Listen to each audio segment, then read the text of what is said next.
हाजीपुर लोकसभा क्षेत्र से जिन प्रत्याशियों ने नामांकन करवाया, आज उसकी कुटनी हुई। डीएम ने प्रेस कॉन्फ्रेंस कर नामों का विवरण दिया।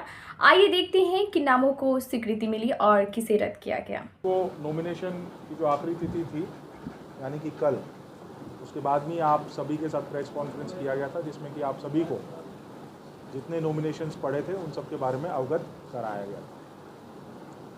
आज जो 4 मई को स्क्रूटनी डे है, सुबह मॉर्निंग 11 बजे तक जो कैंडिडेट्स हैं जिन्होंने नॉमिनेशन सेट्स अपने डाले, उनमें अगर कोई डेफिशिएंसी थी या उनमें कहीं कोई कमी थी तो उनको समय था कि आज मॉर्निंग 11 बजे तक हम लोगों के पास जमा करने का। उसके उपरांत 11 बजे के उपरांत हमारे चैम्बर में यानी कि जिला अधिकारी के चैम्बर में जितने कैंडिडेट्स जिन्होंने अपना नामांकन डाला था वो लोग आए थे, उन सभी को हम लोगों ने अपने चैम्बर में एक एक करके स्क्रूटनी करना चालू किया।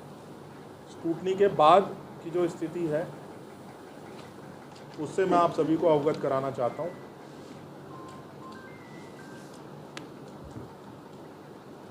स्क्रूटनी के बाद जो विवरणी है इस प्रकार से है। राष्ट्रीय दल के एक कैंडिडेट का नाम स्क्रूटनी में फाइनल हुआ, ठीक, जो फाइनल लिस्ट ऑफ नॉमिनेटेड जिनका नॉमिनेशन जो है वो एक्सेप्ट हुआ। राज्य स्तरीय दल के 2 कैंडिडेट्स का नॉमिनेशन एक्सेप्ट हुआ। फिर रजिस्टर्ड जो पॉलिटिकल पार्टीज़ हैं उनके 8 कैंडिडेट्स का नॉमिनेशन एक्सेप्ट हुआ और जो इंडिपेंडेंट जो ये हैं कैंडिडेट्स हैं उनके 11 थे। ये कैंडिडेट्स ने अपना नॉमिनेशन जो पेपर है वो दाखिल किया था, जो मैंने कल आपको सूचना दी। उसके बाद स्क्रूटनी के क्रम में टोटल 22 जो कैंडिडेट्स ने अपना नॉमिनेशन डाला था, उसमें से 8 जो कैंडिडेट्स हैं उनके जो नॉमिनेशन पत्र हैं स्क्रूटनी के क्रम में उनको रिजेक्ट किया गया है। तो इस प्रकार से टोटल 14 कैंडिडेट्स का फाइनल जो सूची है, जो list of nominated successfully scrutinise जो कैंडिडेट्स हैं उनकी संख्या जो है वो स्क्रूटनी के बाद 14 कैंडिडेट्स फाइनली सक्सेस हुए हैं स्क्रूटनी के बाद। यानी कि जो हम लोगों का फॉर्म 4 रहता है उसमें फाइनली 14 कैंडिडेट्स का नाम फाइनलाइज हुआ है। इन जो कैंडिडेट्स हैं इन सब के नाम जो हैं वो मैं पढ़ के आप सबको सुना देता हूँ। फर्स्ट जो कैटेगरी रहता है जिसमें candidates of recognised national and state political party, उन सब का नाम सीरियल तरीके से अल्फ़ाबेट वाइज लगाया जाता है, जिसमें फर्स्ट कैंडिडेट है चिराग पासवान। सेकंड कैंडिडेट हैं चिराग पासवान, पार्टी जो है लोक जनशक्ति पार्टी रामविलास। सेकंड कैंडिडेट हैं शशि कुमार, जिनका पार्टी है बहुजन समाज पार्टी। थर्ड है शिवचंद्र राम, जिनका पार्टी है राष्ट्रीय जनता दल। फिर सेकंड जो सूची फॉर्म 4 के अंदर हम लोगों का सेकंड ये कैटेगरी का जो लिस्ट बनता है उसमें कैंडिडेट्स होते हैं रजिस्टर्ड पॉलिटिकल पार्टीज़ के other than recognised national and state political party. तो उनको हम लोग अल्फ़ाबेट वाइज उसमें क्रमांक से लगाते हैं फॉर्म 4 के अंदर। उसमें 4th कैंडिडेट हुए अशोक कुमार, जो कि समता पार्टी के हैं। 5th कैंडिडेट हुए धर्मेंद्र कुमार, जो कि जनतंत्र आवाज़ पार्टी के हैं।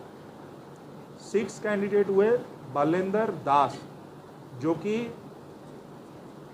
जनशक्ति जनता दल। 7th कैंडिडेट हुए राजकुमार पासवान, जो कि युवा बिहार सेना के कैंडिडेट हैं जिन्होंने अपना नामांकन डाला। 8वें कैंडिडेट हैं राजेश कुमार रोशन, जो कि socialist unity centre of India communist party है। फिर 3rd कैटेगरी में जो हम लोग कैंडिडेट्स के नाम जो हैं वो अल्फ़ाबेट वाइज जिनको हम लोग लगाते हैं, उसमें अदर कैंडिडेट्स यानी कि निर्दलीय वगैरह जो इंडिपेंडेंट कैंडिडेट्स हैं। तो 9th कैंडिडेट हुए मधुसूदन पासवान जो कि इंडिपेंडेंट कैंडिडेट हैं। 10th हुए मेघनाथ पासवान जो कि इंडिपेंडेंट कैंडिडेट है further. Then 11th is Randhir Paswan who is again independent candidate. 12th is Shailendra Kumar again independent candidate. 13th is Surendra Kumar Paswan independent candidate. फिर 14th इज हरिवंश पासवान जो कि इंडिपेंडेंट कैंडिडेट हैं।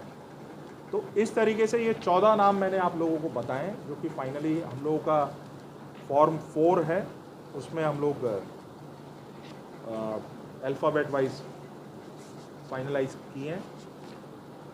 तो कुल मिला के जो 22 कैंडिडेट्स ने जो 33 नॉमिनेशन सेट्स डाले थे उसमें से स्क्रूटनी के बाद 22 कैंडिडेट्स में से फाइनली जो जिनका नॉमिनेशन एक्सेप्ट किया गया वो 14 कैंडिडेट्स हैं और जिनका रिजेक्ट किया गया है वो 8 कैंडिडेट्स हैं। इन सब के एफिडेविट्स जैसा कि मैंने कल आप लोगों को बताया 33 जो नॉमिनेशन सेट हम लोगों को प्राप्त हुए सभी के सभी जो इलेक्शन कमीशन ऑफ इंडिया की वेबसाइट है यानी कि affidavits.eci.gov.in उस पर हम लोगों ने अपलोड किया है।